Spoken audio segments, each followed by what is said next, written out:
예, 안녕하십니까. 서강대학교에서 화학과 과학 커뮤니케이션을 가르치던 이덕환입니다. 제가 지금까지 의료 갈등, 의정 갈등에 대해서 한 30여 편의 칼럼을 썼더라고요. 제 관심은 의료 현장이라기보다는 의정 갈등이 과학계에 미치는 영향, 그리고 의료라는 그 분야도 사실은 과학기술의 중요한 한 분야이기 때문에 관심을 가지고 지속적으로 그 의견을 내고 있었습니다. 우선 오늘 첫 번째 주제는 지금 당장의 현실입니다. 아시다시피 지난 2월에 의사 부족이라는 그 잘못된 진단, 오진이죠. 오진을 근거로 시작한 그 엉터리 의료 개혁, 그 의대 2,000명 증원 안으로 시작된 의정 갈등이 벌써 10달째 이어지고 있습니다. 그동안 그 정부가 아무 일도 하지 않았죠. 그리고 의료 현장은 무너졌고 의과대학 교육도 마비된 상태입니다. 한덕수 국무총리가 국회 본회의장에서 대정부 질문을 받는 가운데 그 의정 갈등의 현실에 대한 1차적인 책임이 병원을 떠나버린 그 전공의에게 있다라는 정말 경악스러운 그 망언을 했습니다. 정말 저는 놀라서 정말 정신을 차릴 수가 없었는데요. 한덕수 총리의 논리대로 하면은 과거 그 권위주의 시대의 군부 독재에 저항하고 민주화를 외치던 그 운동권 학생들 때문에 일어난 거였습니다. 이게 말이 안 되는 얘기죠. 그동안 지난 10개월 동안 정부가 의료계를 향해서 구체적으로는 학생들과 전공의와 그리고 의사들을 향해서 뱉어놓은 가짜 뉴스, 선동 이런 거는 뭐 구구절절 이야기할 필요가 없을 것 같습니다. 지금 우리가 분명하게 이해해야 되는 문제는 의료 현장의 의학 교육의 현실입니다. 저는 그 30여 편의 그 칼럼을 쓰면서 오늘의 우리 의료 현장을 이렇게 진단했습니다. 이제 10년 후의 의사 증원을 핑계로 해서 오늘 당장의 의료 현장, 의학 교육의 현장을 완전히 무너뜨린 정말 폭거였다. 이렇게 진단을 하고 지금 우리의 현실은 이제 더 이상 돌아올 수 없는 다리를 건넌 상태다. 내년에 학생들이 돌아올 것인지조차도 불확실하지만 학생들이 학교로 복귀를 한다고 해도 의학교육은 정말 감당할 수 없을 정도로 혼란스러워졌고 전공의가 13,000여 명이 그 병원을 떠나버렸는데 그 13,000여 명이 떠나버린 그 전공의 시스템을 복구하는 일이 만만치 않을 것 같습니다. 그리고 구체적으로는 47개 상급 종합병원이라고 하는 그 대학 부속 병원들의 그 경영난, 운영난이 심각해질 것으로 보이고요. 그리고 언론에서 그렇게 집중적으로 조명을 하지 않지만은 군의관과 공중보건의 시스템도 흔들리고 있습니다. 당장 내년에 의과대학을 졸업하는 학생도 없어졌고 전문의 자격시험을 치르는 그 전공의도 없어졌습니다. 군의관 확보가 정말 발등에 떨어진 불이죠. 우리 모두의 자식들이 지금 군대에 가 있습니다. 그 군대에 가서 아프거나 사고를 당했을 적에 그 병사들을 치료해 줄 의사가 없는 군대가 등장하게 된다는 겁니다. 그 의료계가 시급하게 해결해 줘야 되는 일이 있습니다. 그게 바로 지금 방금 말씀드린 돌아올 수 없는 다리를 건너버린 의료 현실을 조목조목 아주 정갈하고 간단하게 정리를 해서 국민들한테 알려주는 노력이 무엇보다 시급합니다. 지금 당장 응급실을 찾아가기 어렵고 수술을 받기가 어렵다는 정도의 불편함이 문제가 아니고, 앞으로 그동안 우리가 자랑하던 K의료의 현장은 더 이상 기대할 수 없는 상황이 될 것이다가 아니라 K의료의 현장은 무너졌다는 사실을 국민들한테 정확하게 그리고 확실하게 알려주는 노력이 무엇보다 중요하다고 생각을 합니다.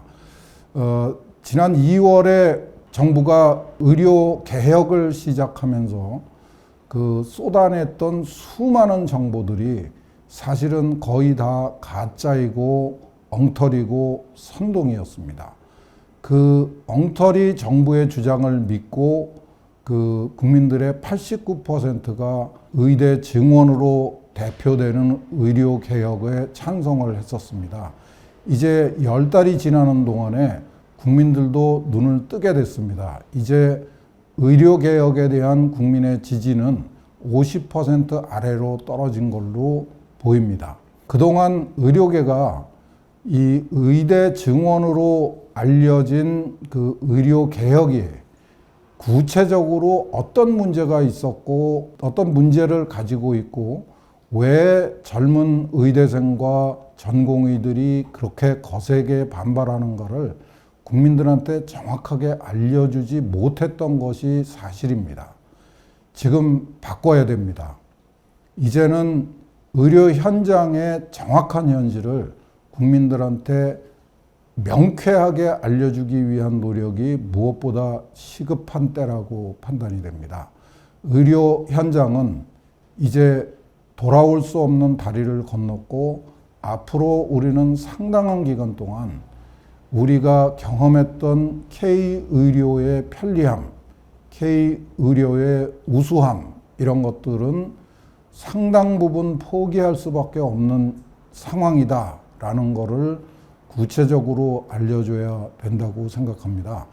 보건복지부 장관과 교육부 장관이 국회 국정감사를 통해서 국민들에게 아주 끈질기게 희망 고문을 했습니다. 알맹이는 없었습니다. 그저 열심히 노력하겠다, 최선을 다해서 설득하겠다라는 게 전부였습니다. 국민들도 물론 알고 있지요. 그런데 국민들의 입장에서는 의료 현장의 심각한 문제를 정확하게 알기 어렵습니다. 의료 수가의 문제, 의료 사고에 대한 과도한 사법 처리 문제, 이런 의사들 입장에서 관심을 갖게 되는 이슈들 말고 국민들 입장에서 앞으로 의료 현장이 어떻게 바뀌게 될 거다, 당장 내년부터 어떤 변화가 예상되는지를 정확하게 알리기 위한 노력을 지금부터 서둘러야 됩니다. 다시 한번 정부의 잘못된 정보, 엉터리 정보, 악의적인 선동이 국민의 눈과 귀를 가리는 일이 있으면, 다시 발생한다면 그건 비극입니다. 그래서 정말 간곡하게 당부드리고 싶은 게, 이 무너진 의료 현장을 국민들의 입장에서 국민들에게 정확하게 알리는 노력에 더 적극적으로 노력해달라 하는 말씀을 드리고 싶고요. 의료 현장의 문제는 여러분들이 더 잘 알고 계시리라고 봅니다. 제가 오늘 특별히 좀 말씀드리고 싶은 거는 의학 교육에 대한 문제입니다. 교육부 장관이 갑자기 의료 개혁의 총대를 넘겨받았어요. 그래서 그동안 지난 10달 동안 정말 말도 안 되는 망언들을 지속적이고 반복적으로 쏟아냈습니다. 일일이 입에 담기도 어려울 정도이고, 가장 최근에 불거졌던 게 의대생에게는 휴학의 자유가 없다, 이건 정말 그야말로 듣도 보도 못한 망언입니다.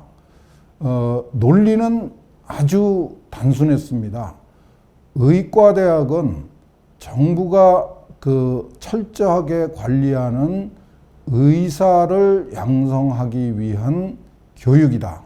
그래서 의대생은 정부 정책에 반발할 자유가 없다. 권리가 없다.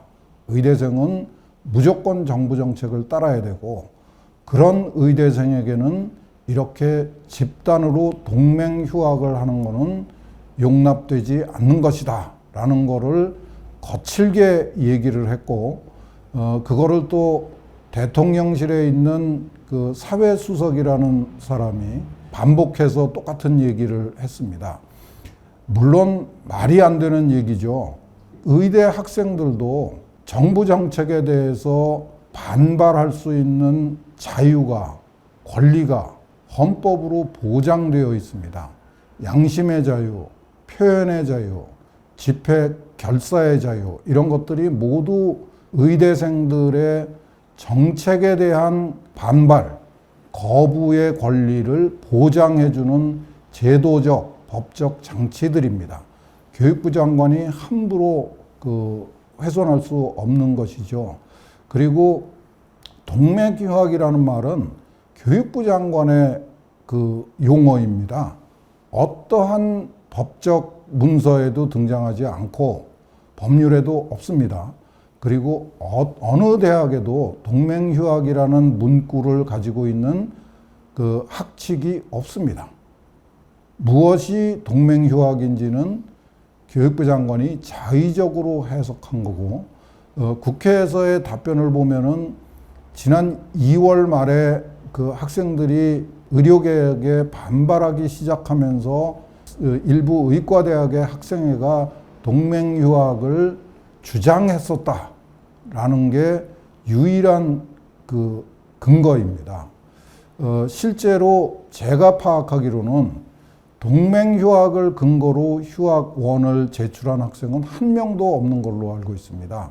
제가 재직했던 서강대학에도 불가피한 개인적 사유의 휴학은 자유롭게 허용을 하고 있습니다. 물론 학생들을 가르치는 학교의 입장에서는 학생들이 휴학하겠다고 서류를 내면은 무조건 허가해 줄 수는 없는 거죠. 무조건 받아주지는 않습니다. 학생들의 지도 차원에서 지도교수가 면담을 하고 그 학장이나 총장이 결재를 하도록 되어 있는 거는 행정적인 그 제도적인 절차일 뿐이지, 지도교수가, 학장이, 총장이 학생들을 강제로 휴학을 하지 못하도록 만들 수 있는 제도적 장치는 우리나라에는 물론이고 전 세계 어디에도 없습니다. 심지어는 육군사관학교도 학생들에게 휴학을 허용하고 있습니다. 그 의과대학이 육사는 아니지요. 의과대학이 의사를 양성하는 그 기관이기 때문에 정부 정책에 무조건 순응해야 되고, 반발하는 것은 용납할 수 없다는 교육부 장관의 그 발언은 망언입니다. 우리나라의 총리, 교육부 장관, 보건복지부 장관, 그리고 2차관까지가 전부 특정 대학의 경제학과 출신이더라고요. 참 안타까운 일입니다. 우리나라의 그 자랑스러운 K의료가 사실은 속을 들여다보면은 경제 논리에, 그것도 극단적으로 왜곡된 경제 논리에 의해서 병들어 있다는 것은 우리 모두가 알고 있습니다. 건강보험이 그렇고 수가제도가 그렇고 그 다양한 문제들을 안고 있고, 우리가 이 잘못된 부분을 개선하기 위해서 노력해야 된다는 사실을 분명하게 알고 있는데, 이 경제 논리가 지금 의료개혁, 그리고 더 나아가서는 의학교육의 마비까지 불러오는 참 끔찍한 결과를 초래했다는 사실이 굉장히 안타깝습니다. 어쨌든 이 경제학과 출신의 교육부 장관, 경제학과 출신이 교육부에 앉아 있는 것도 참 어색한 일입니다. 경제학자가 교육을 어떻게 그렇게 잘 알고 있는 전문가가 됐는지, 지난 이명박 정부에서 추진했던 교육 정책은 거의 대부분 실패 또는 엉망이 되었던 걸로 평가를 받고 있습니다. 그런 일이 지금 다시 반복되고 있는데, 교육부 장관이 의과대학의 현장은 가보지도 않았으면서 의과대학의 교육에 대해서 정말 갈피를 잡을 수 없는 엉망진창의 망언들을 쏟아내고 있습니다. 그 중에 가장 심각한 것이, 의과대학의 사정이 급하면 의사 양성이 무엇보다 중요하기 때문에 의과대학의 교육과정을 축소하거나 단축해라. 그것도 대학 자율에 맡기겠다. 이 교육부 장관은 자율이라는 말을 너무 함부로, 너무 엉망진창으로 쓰고 있습니다. 교육부 장관이 재작년 11월 달에 취임을 하면서 취임 일성이 대학의 자율이었습니다. 대학 정책실이라는 것을 폐지하고 이제 대학은 지자체에다가 넘기겠다고 정말 요란하게 떠들썩하게 정책을 내놨었는데, 지금 현재 교육부의 행동은 정반대죠. 대학의 학칙도 교육부 장관의 말 한마디에 마음대로 바꿀 수 있고, 의과대학의 학제도 교육부 장관이 마음대로 주물를 수 있는 걸로 착각하고 있습니다. 실제로 교육부 장관이 전국의 총장들을 전화로 설득을 해서 2,000명 증원안을 1,500명으로 줄인 것도 사실이고요. 그 다음에 의과대학에 있는 총장들을 불러 모아가지고 동맹유학은 안 된다라고 지시를 한 것도 교육부 장관입니다. 그런 교육부 장관이 갑자기 의과대학의 교육과정은 의과대학의 자율에 맡기겠다. 이건 정말 이주호 교육부 장관의 자율이라는 게 과연 무엇을 뜻하는지 스스로 좀 자문을 해주기를 바라는 마음입니다. 우리가 이해하는 자율은 교육부 장관의 자율하고는 달라도 너무 다른 겁니다. 어쨌든 지금 현재 의과대학에서 가장 시급한 문제는 이 의학 교육의 내용, 학제, 교육과정 이런 것들을 교육부의 허울뿐인 자율에다가 맡기면 안 된다 하는 각오를 확실하게 하는 겁니다. 학제를 5년 반이나 5년으로 줄여라. 예과 과정은 줄여도 상관없지 않느냐. 이거는 KDI의 교수를 지낸 교육부 장관이 할 수 있는 얘기가 아닙니다. 예과가 필요 없다 그러면은 예과를 없앴어야죠. 제도적인 절차를 거쳐서 없앴어야죠. 우리가 교육부하고 보건복지부의 강압에 의해서 의학전문대학원이라는 거를 시행을 했었습니다. 그리고 결과가 어떻게 됐는지는 우리 모두 다 알고 있죠. 교육부도 그렇고 보건복지부도 그렇고 의학전문대학원의 실패에 대해서는 한마디도 하지 않고 있습니다. 우리 강력하게 요구해야 됩니다. 의학전문대학원이 우리나라 의학교육에 미친 피해, 실패의 사례들을 모아서 국민들한테 교육부와 보건복지부가 이런 어처구니 없는 일을 저질렀었다 하는 사실도 정말 고발을 해야 된다고 생각을 합니다. 말씀드린 거를 정리하자면은 의학교육은 의대 교수의 확실한 영역입니다. 절대로 교육부 장관이나 교육부 관료들에게 내줄 수 없는 겁니다. 특히 내년에 이제 1학년이 다행히 학생들이 돌아온다 그러면은 7,500명, 물론 그 숫자는 조금 달라지겠지만은 최대 7,500명의 학생들이 그 학생들을 유급이라고 부르든지 휴학생이라고 부르든지 뭐라고 부르든지 상관없습니다. 1학년 교육과정을 동일한 교육과정을 7,500명이 한꺼번에 이수해야 되는 어마어마한 어려운 일이 있습니다. 당장 내년 3월부터 2월 말부터 시작되는 정말 끔찍한 일이죠. 상상을 하기도 어려울 정도로 어려운 일입니다.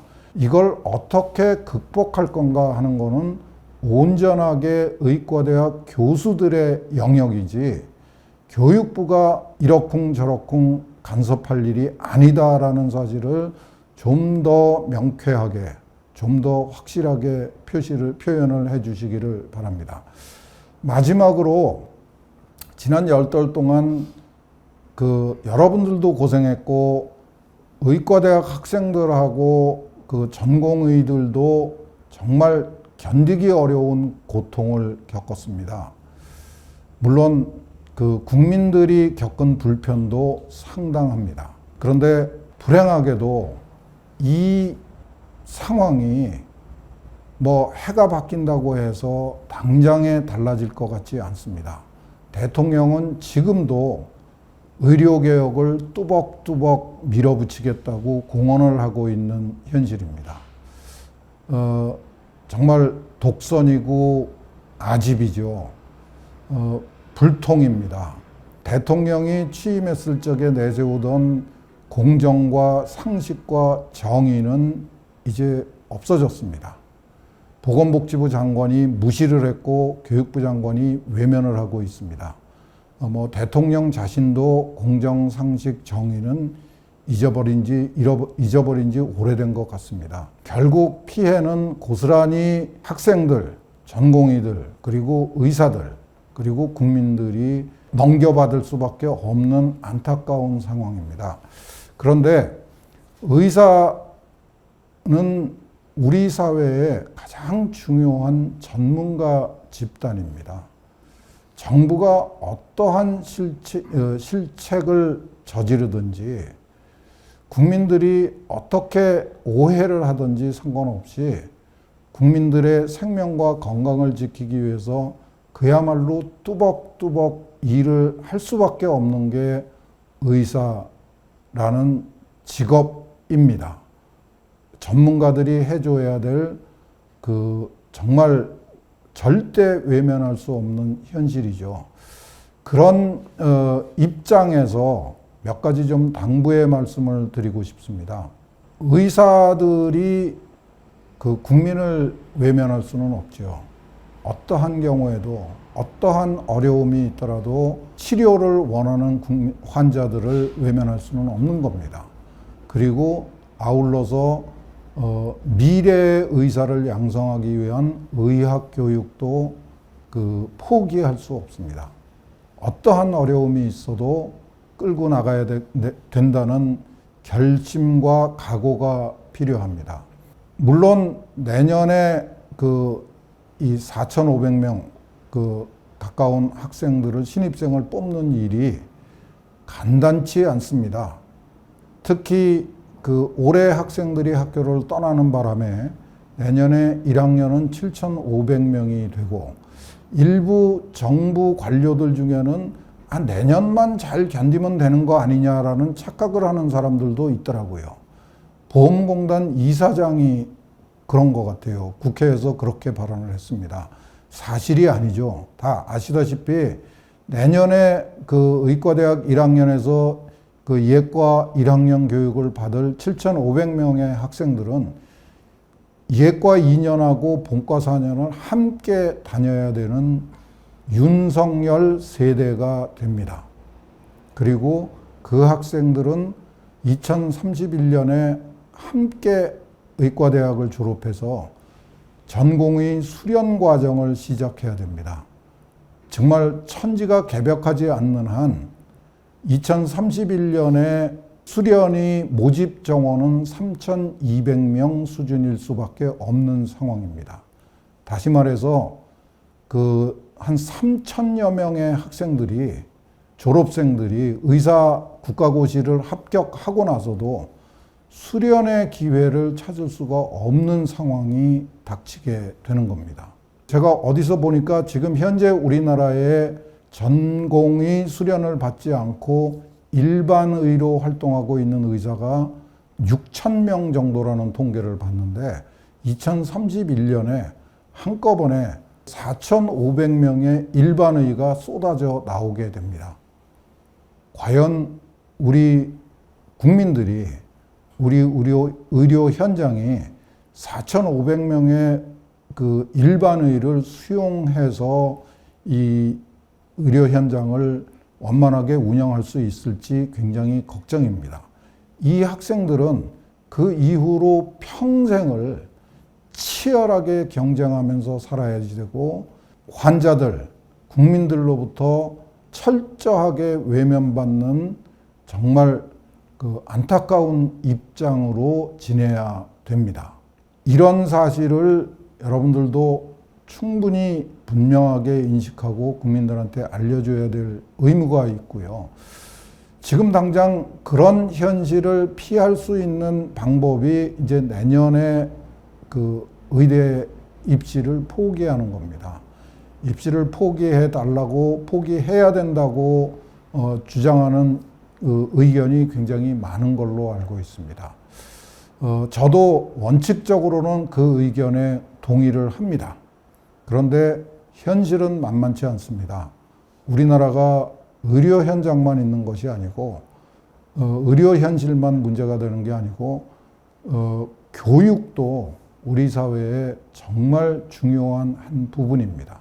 69년에 동경대학의 사례가 자꾸 떠오르는데 그거는 한 대학의 사례였습니다. 지금 우리는 40개의 의과대학 전체를 얘기하고 있습니다. 전국적으로 의대 입시를 포기하게 되면 특히 지금 수능을 코앞에 두고 있는 이 시점에서 수시 입시가 진행되고 있는 상황에서 내년도 의대 입시를 포기하기 위해서는 강력한 정부가 필요합니다.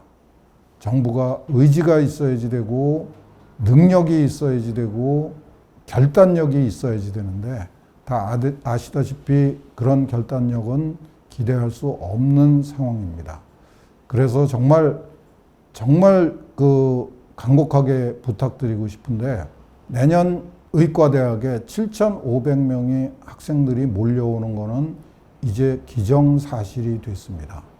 이 학생들을 과연 어떻게 교육시키고 어떻게 의사다운 의사로 만들어줄 건가 하는 것은 의과대학 교수들한테 달려 있습니다. 내년 3월이 돼가지고 허겁지겁 학생들을 위한 그 대응 방안을 마련하는 것은 불가능합니다. 지금도 많이 늦었지만은 학생들이 무슨 죄가 있습니까?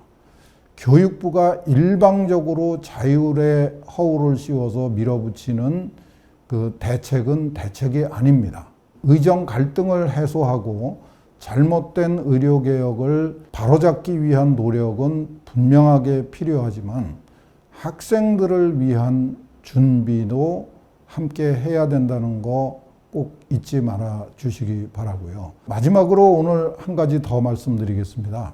제가 보기에 지금 가장 시급한 사안 중에 하나가 상급 종합병원의 구조조정입니다. 그 보건복지부가 무슨 대단한 일을 하는 것처럼 대통령실에다가 보고를 했고 대통령도 상급종합병원을 중환자 중심으로 구조조정을 하면은 의료개혁이 필요하게 됐던 소위 응급, 특수, 지역의료의 그 난맥상을 상당한 부분 해결할 수 있다라고 잘못 인식하고 있는 것 같습니다. 저는 개인적으로 2월 달에 의대 그 증원을 이야기했을 적에 정부가 의대 증원 카드를 꺼냈을 적에 의료계가 그 대응이 너무 허술했다고 판단을 합니다. 특히 국민들은 의사 양성 체계를 잘 모릅니다. 그런데 국민들한테 꼭 알려줬어야 되는 사항이 하나 있었죠. 변호사는 변호사 자격 시험을 거쳐서 변호사 자격증 하나만 있으면은 변호사 노릇을 할 수가 있습니다. 그 법학전문대학원이 만들어져서 변호사가 뭐 30배가 늘어났다고 하는데 30배가 늘어나서 제가 법률 서비스를 잘 받게 됐다는 그 가능성은 저는 경험한 적이 없습니다. 여전히 변호사 수임료는 하늘처럼 치솟아 있는 상태고, 제가 확인하고 있는 그 변호사 증언의 긍정적인지 부정적인지 잘 모르겠는데, 변호사 증언에 따른 변화는 이런 게 있습니다. 국회의원 중에 변호사 출신이 엄청나게 늘었습니다. 그리고 이 언론계에 시사평론가 중에 변호사 출신이 엄청나게 늘었습니다. 그리고 법과대학의 교수 중에 변호사 출신의 비율이 빠르게 늘어나고 있습니다. 그야말로 변호사 천국이 되고 있습니다. 이제 그 사법시험에 합격하지 못한 사람들이 법대 학생을 가르치는 일은 없어졌습니다. 이제 최소한도 법학전문대학원을 나오고 변호사 시험에 합격해야만 법학전문대학원의 교수가 되는 일이 가능해지는 이런 시대가 열렸습니다. 과연 누구를 위한 법학전문대학원인지 한번 고민해 볼 필요가 있는 거죠. 의학교육을 경우에는 사정이 전혀 다릅니다. 의대에 급격한 증원이 불가능한 이유는 의대의 시설과 인력의 한계도 중요하지만 그거보다 훨씬 더 중요한 것이 수련 과정입니다. 의대를 6년을 졸업하고 국가고시를 쳐서 의사 면허를 받는다고 해서 다 의사가 되는 게 아니지요. 다시 짧게는 4년, 길게는 6년에 걸친 수련 과정을 거쳐야 됩니다. 그런데 우리나라의 병원이 소화할 수 있는 전공의 인턴 레지던트는 한 해에 3,200명이 최대고요. 47개 그 상급 종합병원, 대학 부속 병원들이 2,100명을 소화하고 있습니다. 그리고 나머지 그 작은 그 개인 병원을 합쳐서 211개의 병원에서 수련이 3,200명을 수련시키고 있는데, 보건복지부가 그 적극적으로 추진한다고 자랑하는 상급 종합병원의 그 구조조정은 뭐 겉으로는 중증 환자 중심으로 개편한다, 이 전공의의 비중을 낮춘다, 뭐 이런 화려한 선동적인 이야기를 하고 있지만은 결론적으로는 47개 상급 종합병원 2,100명, 3,200명의 수련의 중에서 2,100명을 수용하고 있던 상급 종합병원의 수련의 소화 능력을 줄이는 겁니다. 지금 현재 47개 상급 종합병원에 근무했던 전공의가 그 상급 종합병원 인력의 의사 인력의 40%를 차지하고 있었다고 알려져 있습니다. 그거를 전문의와 PA 간호사로 대체를 하면은 줄어드는 이 상급 종합병원의 전공의들은 어디로 가야 될까요? 수련 기회가 없어진다는 뜻입니다. 그런 대책은 제가 보건복지부의 발표를 정말 눈을 부릅뜨고 살펴봤는데 단 한마디도 없습니다. 이 경제학과 출신의 보건복지부 장관은 전공의들이 무엇을 하는 사람들인지를 모르고 있습니다. 그냥 국민들이 신뢰하지 않는 그 값싼 노동력으로 착각을 하고 있는 겁니다. 그래서 국민들이 싫어하니까 그 비중을 줄이겠다. 이게 유일한 목표입니다. 그래서 있지도 않은 전문의를, 안 그래도 모자라는 전문의를 상급종합병원으로, 특히 서울에 있는 상급종합병원으로 불러 모으고, 그 다음에 교육도 제대로 받지 않은 간호사들한테 의사의 일을 맡기겠다는 PA 간호사 제도를 도입한 거죠. 다른 나라에서 PA 간호사 제도가 있는 것으로 알고 있습니다. 그런 나라에서는 간호학과의, 간호대학의 교육과정이 우리나라의 간호학과, 간호대학의 교육과정하고는 상당히 다른 것으로 알고 있습니다. PA 간호사 필요하면 도입해야죠. 그러나 제도를 도입하기 전에 그 교육부터 제대로 시키는 그 선제적인 노력이 있었어야 됩니다. 그런 노력이 없이 간호사법을 개정해 가지고 그 제도적으로 도입한 PA 간호사 제도는 실패할 수밖에 없습니다.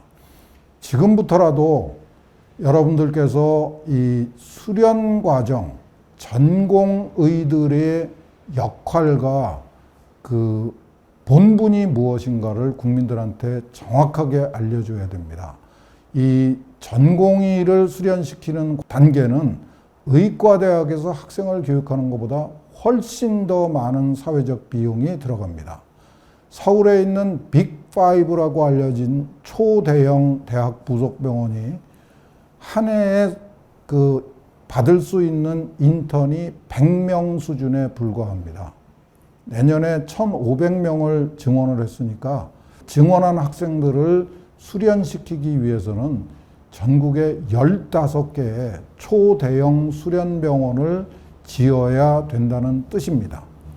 그런데 보건복지부도 그런 생각 안 하고 있고 교육부는 물론 본인들의 영역이 아니라고 생각하고 있는데 의료계에서도 그 사실을 지적해 주지 않고 있습니다.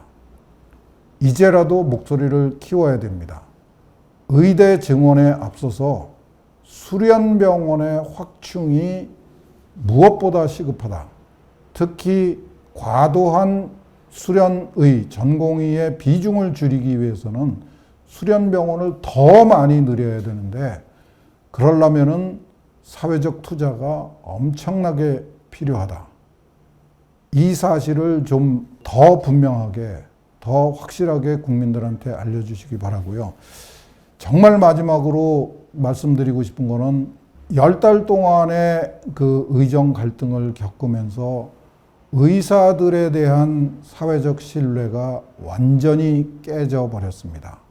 의사들이 뭘 잘못해서가 아니라 정부의 악의적인 선동이 원인이죠. 원인이 이유가 무엇이든지 상관없이 의사들에 대한 사회적 신뢰는 이제 땅에 떨어졌습니다. 그런데 그것만이 아닙니다.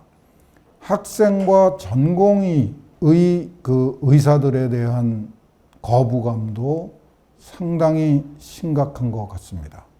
자칫하면 의학 교육이 불가능해지고 그 의사 전문의의 수련이 불가능해지는 정말 최악의 사태가 올 수 있습니다.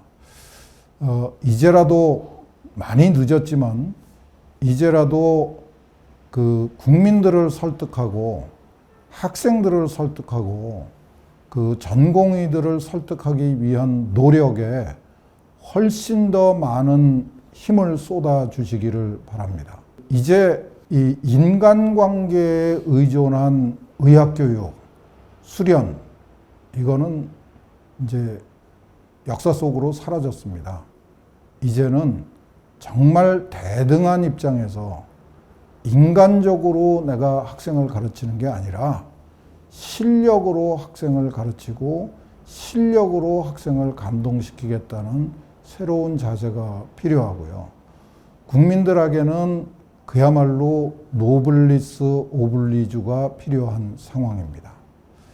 그동안 우리 사회에 비춰진 의사들의 모습은 그렇게 아름답지 않았습니다. 그런 사회적 인식을 바꾸기 위한 노력에 더 많은 힘을 써주시기를 부탁을 드리고 제 두서없는 이야기는 여기서 마치도록 하겠습니다. 감사합니다.